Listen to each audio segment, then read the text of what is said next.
Good morning. Welcome to our program. My name is Thorin Tritter. I'm the Museum and Programming Director at the Holocaust Memorial and Tolerance Center, which is located in Glen Cove, New York, and I welcome you to our Curator's Corner. Before I start, I want to make two announcements. One, the one I've been making for a while now, just to emphasize that our building is open. So the object that I'm going to talk about today, you can come and see in person. We're open Monday through Friday from 10 to 4:30 and on Saturday and Sunday from noon to 4.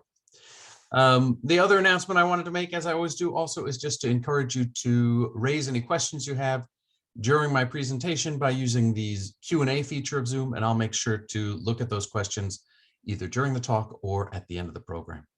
Okay, I want to talk today, let me see here. I want to talk today about a child's shoe that we have in our children's gallery that was found at Auschwitz-Birkenau. And before I go on, I want to recognize the Holocaust survivor Jackie Khandali, who donated the shoe to our museum and who passed away earlier this year. His face is there on the bottom of that image, although it's not particularly clear. I also want to thank two other people, David and Rachel Gattegno, who helped me prepare for this presentation, who knew Jackie very well and who helped him decide to donate his shoe to our museum. So here is the shoe as it's displayed in our gallery with the picture of Jackie Khandali, and I'll talk more about him in a couple of minutes. In general, as I think you may know, if you've watched my Curator's Corners before, I try and show how each object that I talk about offers a window into a larger history of the Holocaust, or the larger history of the Holocaust. For this shoe, I want to talk about how it's connected to 4 different historical timelines or strands. The first strand is the one we know least about, and that is the child who actually wore this shoe. We don't know who that was. All we know is that this shoe was found at Auschwitz II, at Birkenau, but that tells us quite something. As you may know, Auschwitz was the name of the Germans gave to the Polish town of Auschwitz, located about 40 miles west of Krakow. When the Nazis created the concentration camp in Auschwitz, they simply gave the old German name for the town as the name for this camp, Auschwitz.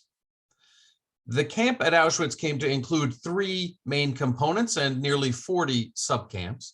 The 3 main camps were Auschwitz I, Auschwitz II Birkenau, and Auschwitz III Monowitz. Auschwitz I, with its infamous gate, was first constructed in April of 1940 and received its first prisoners the following month, a group of Polish political prisoners. Auschwitz I was initially used, like most concentration camps by the Nazis, to imprison people the Nazis deemed as enemies, to provide a supply of labor, forced labor for various SS construction projects or later war production, and as a place to kill a small targeted group of people who the SS decided were a threat to Nazi security. That was how it was initially planned.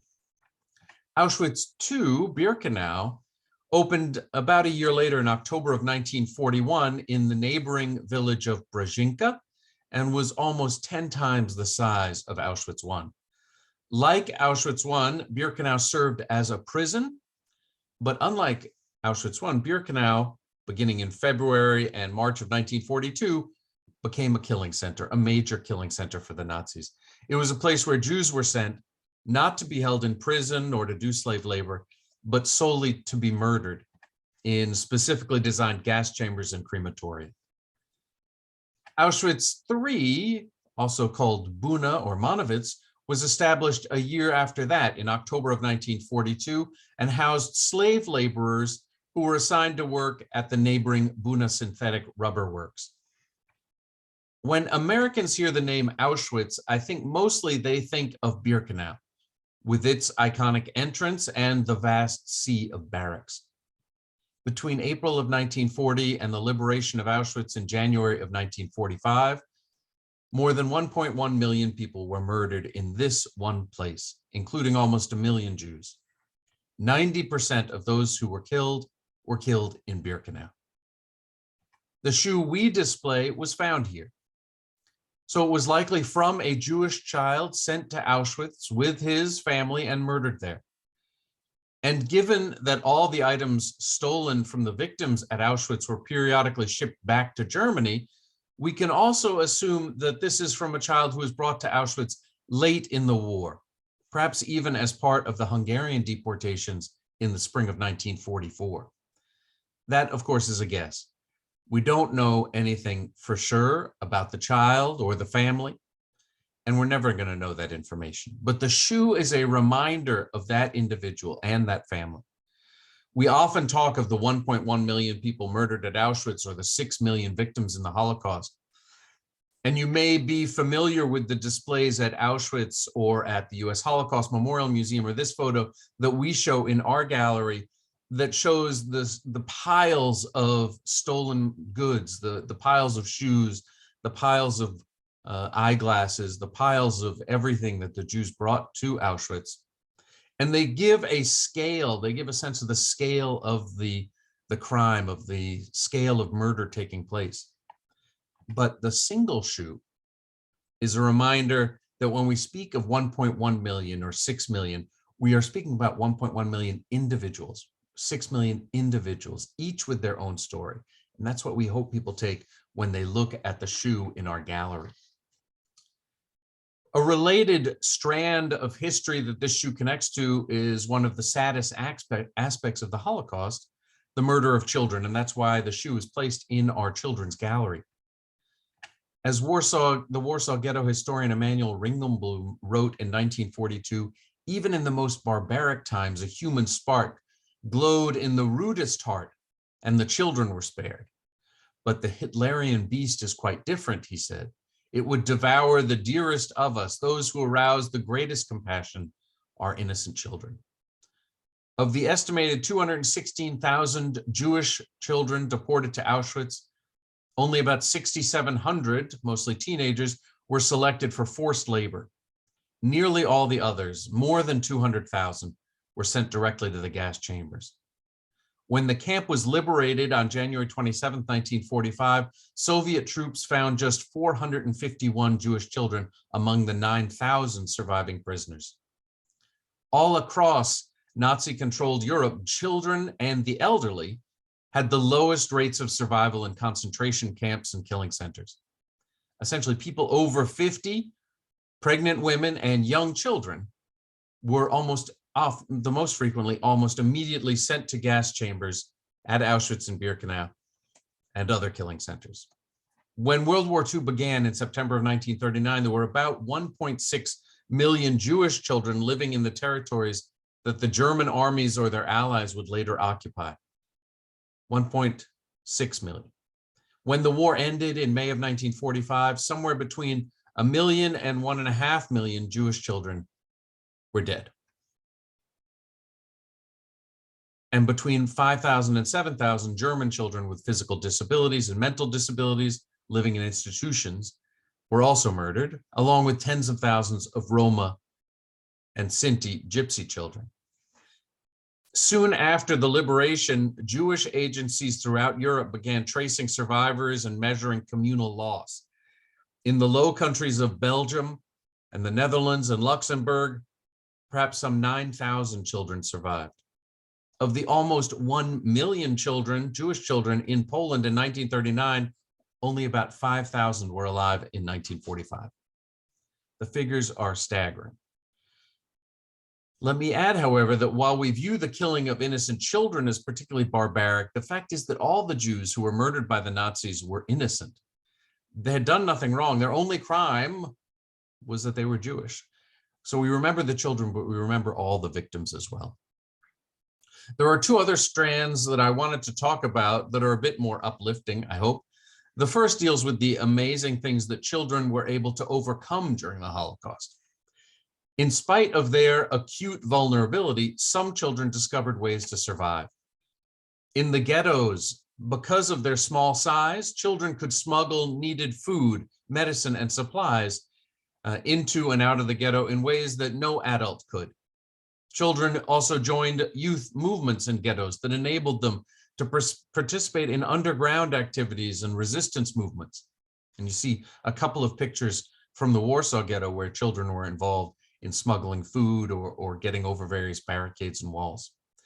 In general, children were forced to grow up quickly during the war and took on responsibilities for their own care, for the care of their younger siblings, and even for the care of their parents. Their resilience and ability to adapt helped them to save their own lives and the lives of many families. Think of the Kinder Transport, the program by which 10,000 predominantly Jewish children from Germany, Nazi-occupied Austria and Czechoslovakia left their families and went to live with foster families in England. This is a photograph of some of the children on the first Kinder Transport that arrived in England on December 2nd, 1938, 83 years ago last Thursday. And the Kinder Transport is only one of many efforts that place children with non-Jewish families or put them into hiding, where the child managed to learn a new language, control his or her fears, and adapt to the new surroundings.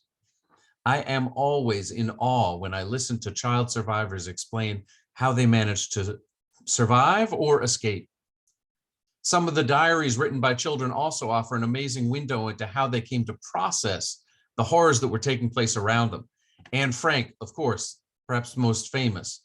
After fleeing from their family home in Frankfurt, Germany to Amsterdam, the Frank family eventually hid for 2 years in a secret attic apartment behind the office of the family-owned business.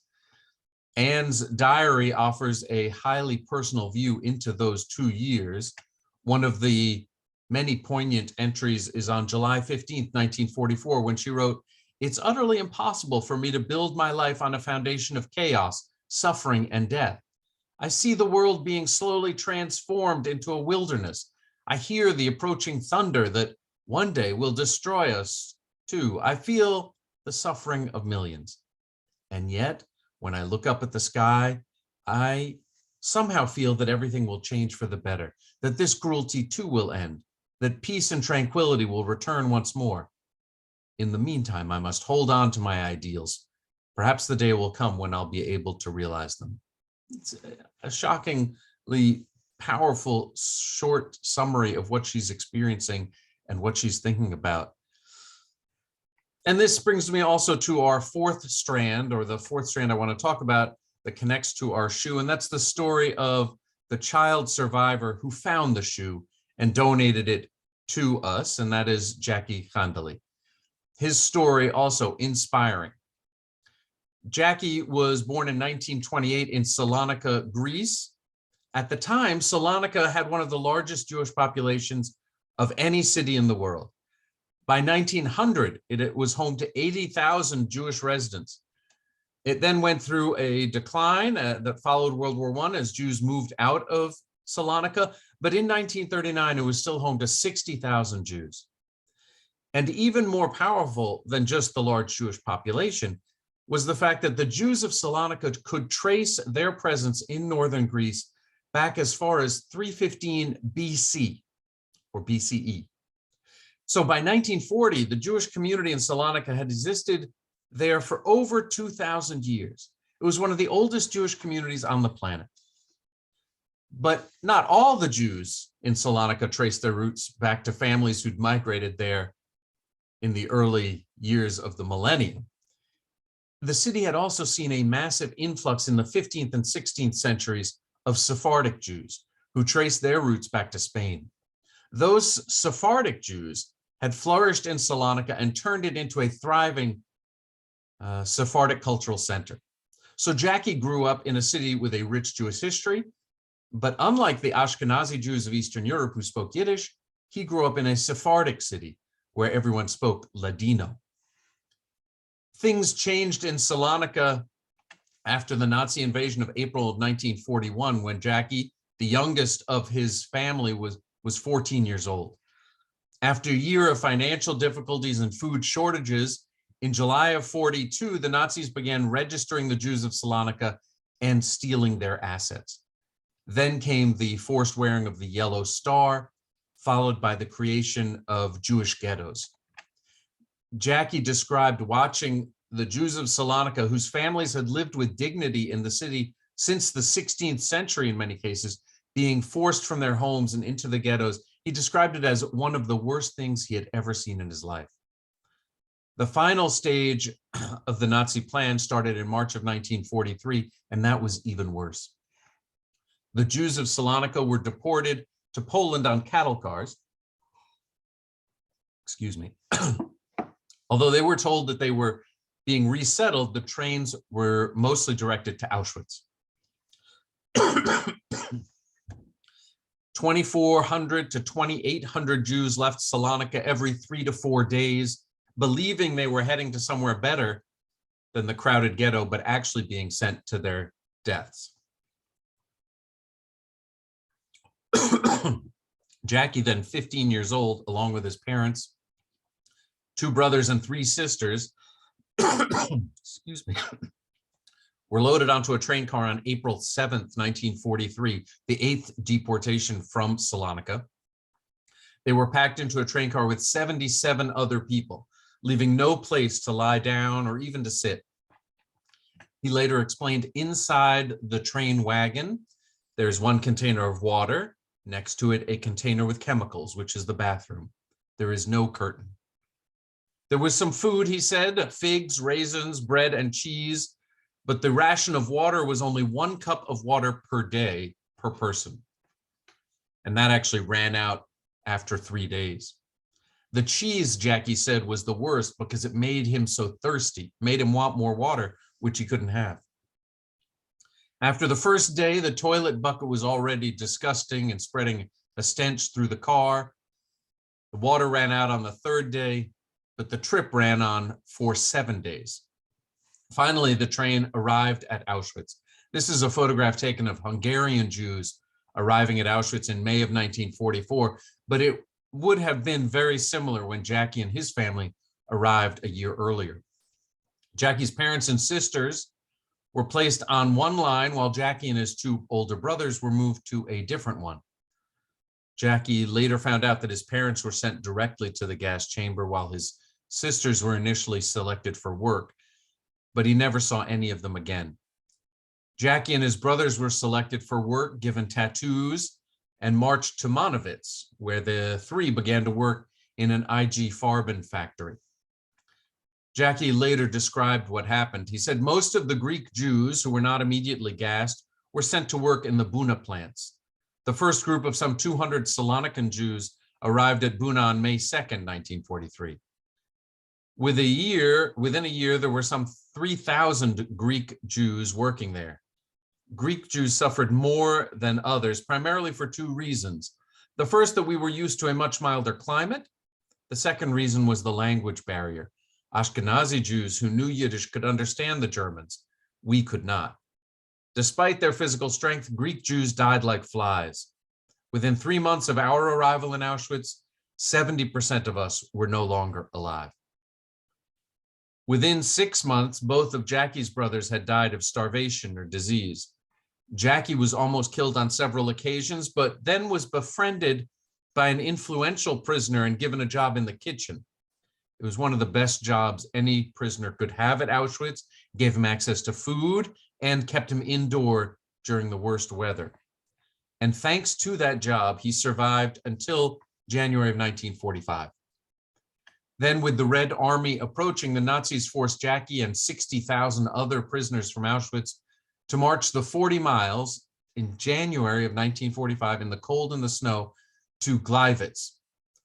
Thousands died or were shot on the march. Jackie survived, but only to be packed on an open-top train car with no food or water for a 5-day trip to Mittelbau-Dora, a slave labor camp where the V-1 and V-2 rockets were being manufactured.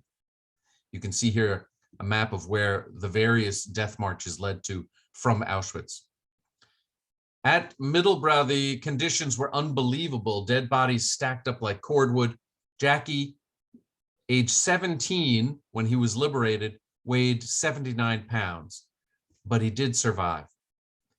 He later made it to the American sector and befriended a number of GIs who gave him clothing, food, and took him under their wing. They taught him, I know these are blurry pictures, but maybe you get a sense of it. They taught him to drive gave him a job as a courier. You can see him in the uniform here that was given to him to wear instead of the camp pajamas. And for the next 2 years, he stayed with the 787 Artillery Battalion, learning English and making friends. When the battalion shipped back to the United States, Jackie stayed in Germany and found a way to make a living. In 1948, he moved to Israel, serving in the Israeli army for 2 years, and then getting married, having children, and starting a career. But for the next 13 years, he remained silent about the Holocaust. He later wrote, "We survivors wanted to hide the shame and degradation that we had been subject to in the camps. There was even a tendency to delude ourselves into thinking that it was all a nightmare. We wanted to build a high wall around the accursed period, that period of slavery, suffering, and pain." Sorry.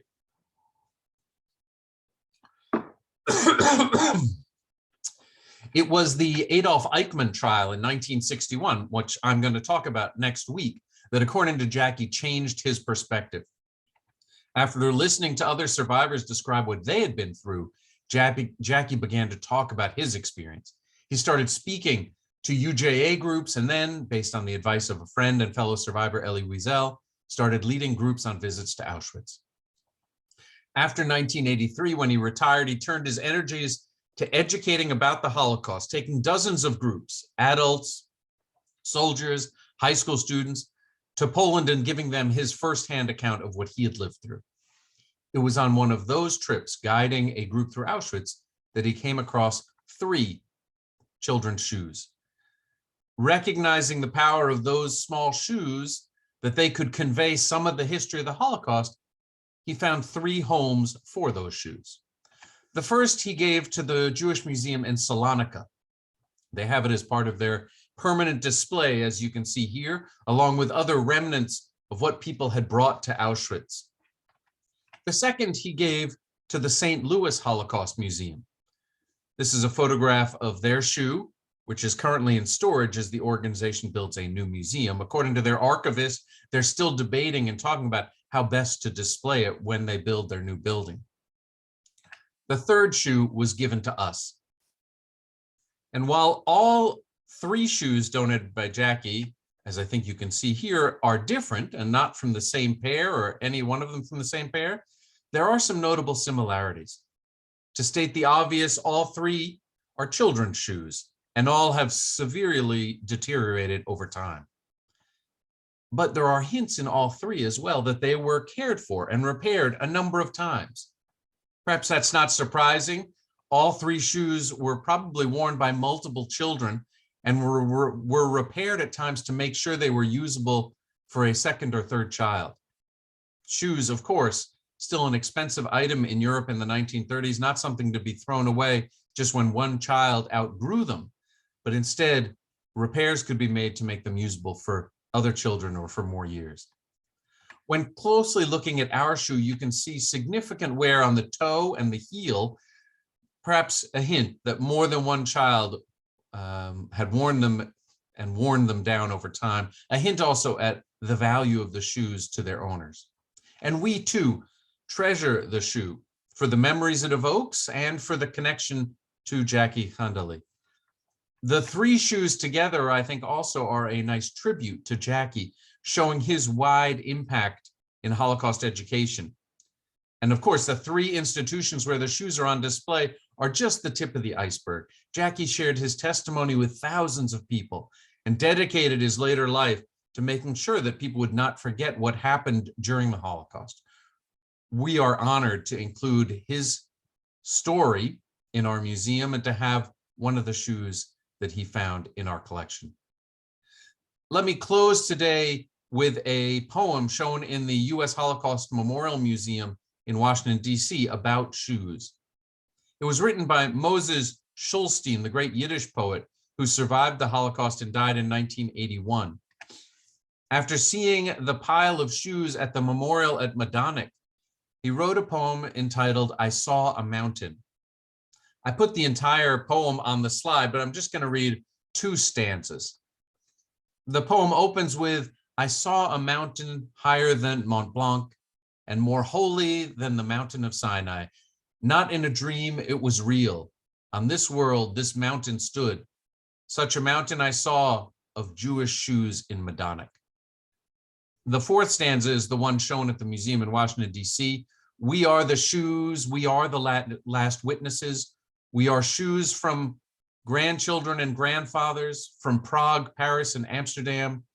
And because we are only made of fabric and leather and not of blood and flesh, each one of us avoided the hellfire. I think it's a powerful poem, and that hints at we hope, what the shoe conveys in our gallery. I'll stop there. Thank you for watching. I know I ran a little long today. If you have questions, please type them in the Q&A window. Let me mention a couple of our other upcoming programs. Tomorrow, December 9th at noon, we are hosting a program with the executive director of the Israel Forever Foundation, Dr. Ilana Heidemann, who's going to be talking about the ways the Holocaust is often universalized or the way Holocaust history is often misused, both of which serve to undermine the public's understanding of the Holocaust and its meaning. And this coming Sunday, December 12th at 6 p.m., we're going to be holding the next program in our Sunday with Survivors series.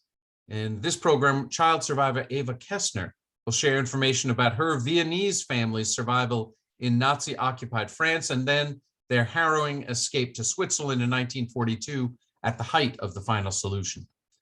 And then I will be back next Wednesday for my next Curator's Corner, when I will talk about the Eichmann trial, which delivered its verdict 60 years ago next week. You can find a full list of our upcoming programs on our website at www.hmtcli.org, and then click on the events tab. And I also hope you'll make a donation on our website. Okay, I see there's a couple of questions. Let me see if I can answer them. My husband survived the Budapest ghetto as a 2-year-old. My heart sinks when I see children's shoes, since he spent 2 months barefoot in the ghetto after his shoes were stolen. I thank the liberators for his survival and to avoid deportation. Thanks for sharing that. Yeah, I mean, first of all, we know shoes were hugely important to survival. There are all kinds of descriptions of prisoners who say once, if they hadn't had shoes or if they had bad shoes, then they were walking around barefoot, getting sores that quickly got infected. So the shoes were important, and even for children, as you say. One other comment here I see, what was it about the Eichmann trial that opened Jackie up to speaking about his Holocaust experience? Yeah, thanks for asking that, Frank. I'll talk more about this next week. But the bottom line was that Jackie saw others talking openly about what they had went through and no longer staying silent and no longer being embarrassed by it. And so he decided he would join that effort and start sharing his memories. Also, the importance of those survivor testimonies during the Eichmann trial to the conviction was an empowering act for Jackie and for other survivors. Okay, thanks very much, everybody, for joining me this afternoon, and I wish you well. Look forward to seeing you at some of our other programs soon. Have a great afternoon. Bye-bye.